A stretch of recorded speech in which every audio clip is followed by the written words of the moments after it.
Welcome to the Big League with Doug McCain. I'm John Robinson IV, filling in today. And the first thing we're talking about is the NBA All-Star Game. The 2025 NBA All-Star Game was an absolute disaster. We have come to a point where Adam Silver and the masses that be that he discusses the format for the NBA All-Star Game, they're at a point where they don't have any more ideas left. I think it is obvious that they have tried every stop to try to make these games more competitive, and to no avail. This year's format was almost embarrassing. We had a moment where we had rising stars sharing the court with Hall of Famers, multiple-time NBA All-Stars. And don't get me wrong, I love Ryan Dunn. I love Stephon Castle. I think they're going to be phenomenal NBA players in their future. But they did not deserve the right to share the floor with players like Stephen Curry, Kevin Durant. And need I name the other multiple-time All-Stars that participated in this year's All-Star Game? Those are things you have to earn, and I am very much on the side of Draymond Green. This was something that was embarrassing for the league. It made absolutely no sense. It seemed like a participation trophy. The winner of the Rising All-Star Challenge to be out there on Sunday with the NBA All-Stars, it just shows that Adam Silver and his group, they have no ideas about making the NBA All-Star Game more competitive. This leads me to LeBron James, who recently opted out of the 2025 NBA All-Star Game. Now, a lot of people scrutinize LeBron, saying that, well, he should have said something sooner so that somebody else could fill the roster spot. And yeah, that could be true, but the reality of it is LeBron James is the biggest visual draw that the NBA has to offer. And Adam Silver, even in a situation where LeBron is up in the air in his participation in the All-Star Game, I promise you, Adam Silver was willing to wait to the very last minute to find out if LeBron James would be participating in this year's All-Star Game. And a lot of people are saying, well, Norman Powell or LaMelo Ball could have gotten that spot. But let's be honest. Yeah, that is true. It could have been great for one of those players to get that spot.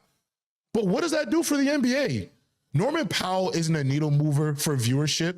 Now, maybe you can argue LaMelo Ball would be, but in a situation where a 3-hour performance or a 3-hour showing of the All-Star Game, they only played about 30 minutes of actual basketball. So I truly feel like LeBron James saw the format. He realized, oh my God, team legends that consist of Kevin Durant, LeBron, and Steph Curry, we're about to play against a bunch of first and second year players in an All-Star game. And I truly believe LeBron looked at this and said, this is a waste of my time. This is a waste of my health. The Lakers are in position to legitimately contend for the Western Conference, and he decided to prioritize that. Now, we can talk about the fairness and who should have been there, but we should talk about how low the All-Star Game has come. I mean, it's not what we're used to anymore. Even the slam dunk contest, we got guys who have not completed a dunk and they get 40 points. No shade to Matas Buzelis, but what is becoming of the All-Star, just the overall format from a slam dunk contest perspective, and then from the actual game? I mean, the reality is we have guys out there who aren't completing dunks, and they're not prominent players in the league that people want to see. And shout out to Mac McClung for carrying this thing on his back for 3 consecutive seasons, because next year, I hope John Morant, I hope Aaron Gordon, I hope Zach LaVine come out of retirement. I hope Matt gets involved, and we have that star-studded dunk contest that we truly deserve. And we look at this All-Star Game. And listen, some people talk about maybe we should go into a world versus United States type of format, or maybe go back to East and West. The reality of it is you have to get these players to play harder. So maybe implementing a $1 million 1v1 tournament, that could help. Going back to East and West is cool, but the truth is, if these guys aren't going to compete at the highest level, nobody's going to be entertained, and people want to see a game. And look, I'm not one of these purists who talk about the 90s and the early 2000s like they played those All-Star games at a significantly high level for 4 straight quarters, because that wasn't the case. It'd usually be about that middle of the third to the fourth where the things changed, the intensity would rise. However, we're not at that stage anymore.